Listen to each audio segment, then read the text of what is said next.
કેન્દ્રીય ગૃહમંત્રી અમિત શાહ સંબોધન કરી રહ્યા છે। સીધા જઈશું તે તરફ। देश के ग्रामीण क्षेत्र के अर्थतंत्र को भली भांति किस प्रकार से गति दी है, इससे मैं भली भांति परिचित हूं। आज त्रिभुवन भाई का जन्मदिन है। त्रिभुवन भाई एक ऐसा व्यक्तित्व था जिसकी कर्मठ जीवन की व्याख्या शायद ही विश्व में कोई कभी कर पाएगा। पूरा जीवन काम करने के बाद आज पीछे मुड़कर देखते हैं तो व्यक्ति को ना नाम मिला ना दाम मिला, मगर परिणाम देखिए, देश के 5 करोड़ पशुपालक आज अब सुख चैन की जिंदगी जीने के रास्ते पर प्रशस्त हैं। एक बहुत बड़े व्यक्ति ने एक उक्ति कही थी, जीवन क्या है? जब मानवी पैदा होता है तो सांस होती है, नाम नहीं होता है, और जब इसकी मृत्यु होती है तब सांस नहीं होती है, नाम होता है। ये दोनों के बीच में किया हुआ काम ही व्यक्ति को मानवी भी बनाता है और इससे भी ऊपर ले जाता है। त्रिभुवन भाई ने अपने समग्र जीवन में स्व को पिघालकर, अपने आप को पिघलाकर देश के गरीब कृषकों को और विशेषकर कृषि के साथ जुड़ी हुई, पशुपालन के साथ जुड़ी हुई भारत की महिलाओं के सशक्तिकरण के लिए एक अनूठे विचार के साथ काम किया।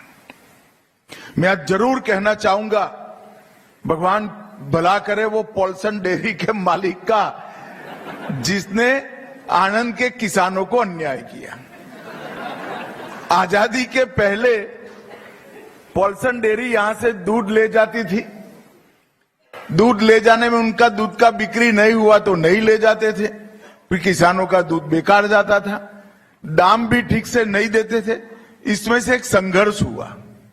स्वाभाविक रूप से अंग्रेजों ने पॉल्सन डेयरी का पक्ष लिया और त्रिभुवन भाई, युवा त्रिभुवन दास ने सरदार पटेल के पास जाकर फरियाद की। सरदार ने अपने स्वभाव के अनुरूप जवाब दिया, रोने से कुछ नहीं होता, काम करने से परिवर्तन होता है। आप लोगों ने कोऑपरेटिव बनानी चाहिए।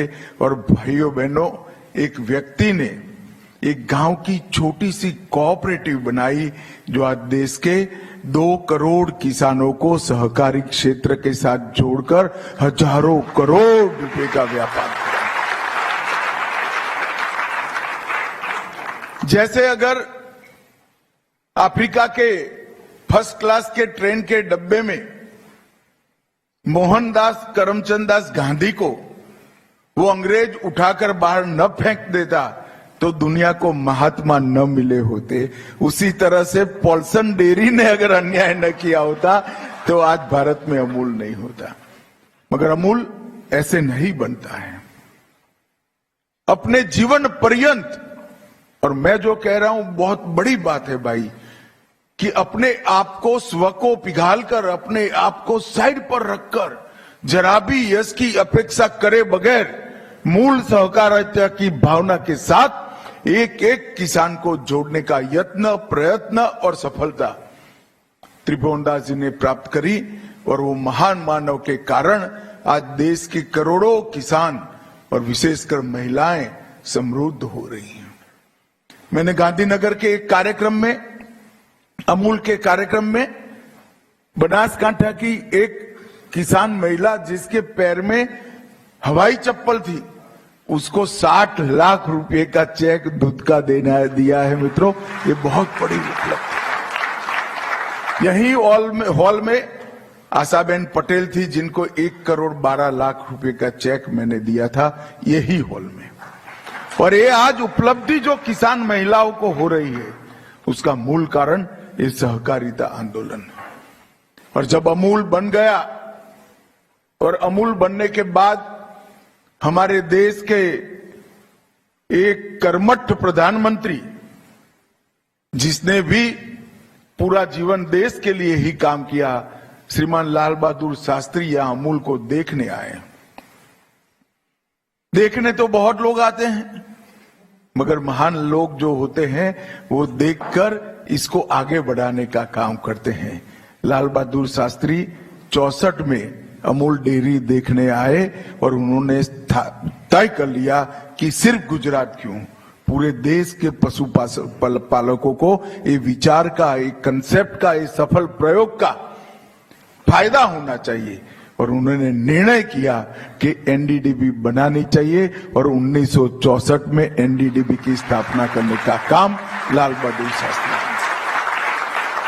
और 60 साल के अंदर एनडीडीबी ने पूरे देश भर के किसानों को, देश भर की सहकारिता को, देश भर के गांवों में काम करने वाली हमारी किसान माताओं बहनों को न केवल उनका सशक्तिकरण किया, उनको संगठित किया और अपने हक के लिए जागरूक करने का काम किया है।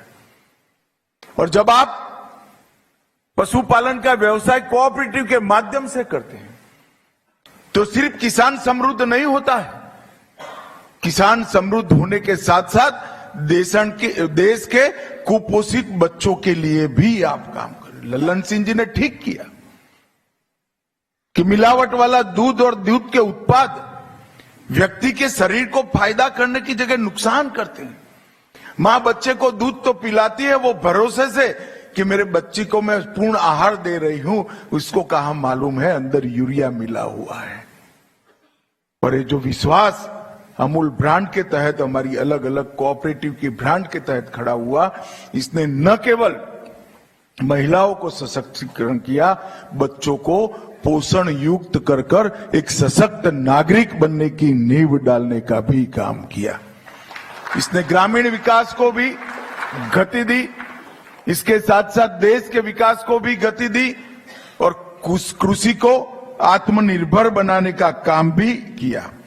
और मोदी जी ने ये पूरे क्षेत्र, डेयरी हो, पैक्स हो या कृषि का फाइनेंस हो, ये सारे क्षेत्र को एक सालों से मांग थी, 70 साल से मांग थी कि एक राष्ट्रीय स्तर पर सहकारिता मंत्रालय बने जो नीति विषयों में पूरे देश के सभी राज्य सरकारों का मार्गदर्शन करे, उनको साथ में ले, एक मंच पर लाए और गुड प्रैक्टिसेस का एक्सचेंज कर एक अच्छा प्रयोग कश्मीर से कन्याकुमारी तक जाए करे। और मोदी जी ने 70 साल के बाद सहकारिता मंत्रालय की स्थापना करने का कहा। और मित्रों, मेरा सौभाग्य है कि देश का सबसे पहला सहकारिता मंत्री बनने का भाग्य मोदी जी ने मुझे दिया है। मित्रों, त्रिभुवन भाई पटेल ने यहां पर एनडीडीबी के मुख्यालय का नींव रखा था। वो एनडीडीबी आज एक प्रकार से देश का नहीं, विश्व भर का बहुत बड़ा संस्थान बन गया है। और 1987 में एनडीडीबी एक कॉरपोरेट बॉडी बना और 70 से 96 तक ऑपरेशन फ्लड की योजना बनाना, इसको लागू करना और श्वेत क्रांति में परिवर्तित करना, ये पूरा काम एनडीडीबी ने शिद्दत के साथ करा। एनडीडीबी ने एक काम अगर प्रोफेशनल तरीके से न किया होता तो परिणाम इतने नहीं मिलते। और सहकारिता की ये ब्यूटी देखिए, मैं अमूल का ही उदाहरण देना चाहता हूं। 35 लाख माताएं बहनें जुड़ी है, किसी ने 100 रुपये से ज्यादा इन्वेस्टमेंट नहीं किया है। कई सारी माताएं बहनें आज भी अपना हस्ताक्षर, वहां मैंने कहा था कि भाई अब आप दूध तक सीमित मत रहिए, एक स्ट्रक्चर बन गया है, स्ट्रक्चर किसानों के भले के लिए है, इस विषय में से आप बाहर निकलिए, इसको एक्सपांड करिए। मुझे आनंद है उन्होंने सब्जी, आलू और फल तीनों के प्रोसेसिंग की शुरुआत की है और आज किसानों को उसका चेक देने की भी शुरुआत हो गई।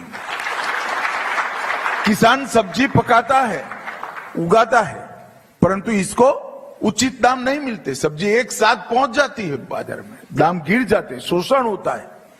कई बार तो सब्जी खेत में से ले जाने का पैसा भी नहीं मिलता है और इसके कारण बड़ा नुकसान होता है। वो किसके पास जाए? अगर सब्जी की प्रोसेसिंग होगी तो वो प्रोसेसिंग के माध्यम से हमारे किसान की सब्जी पूरी दुनिया में जाएगी और इसका मुनाफा कोऑपरेटिव के मॉडल के तहत ही नीचे तक जाएगा। इसी तरह से आलू और फल के प्रोसेसिंग के लिए भी इन्होंने बहुत अच्छी शुरुआत की है। मैं इसके लिए मिनेश भाई को बहुत बहुत बधाई देना चाहता हूं। मंत्री जी यहां बैठे हैं। राष्ट्रीय गोकुल मिशन, इसके बहुत सारे डायमेंशन हैं। आज पहली बार मुझे एक छोटा सा, आप लोगों को बहुत छोटी चीज लगी होगी,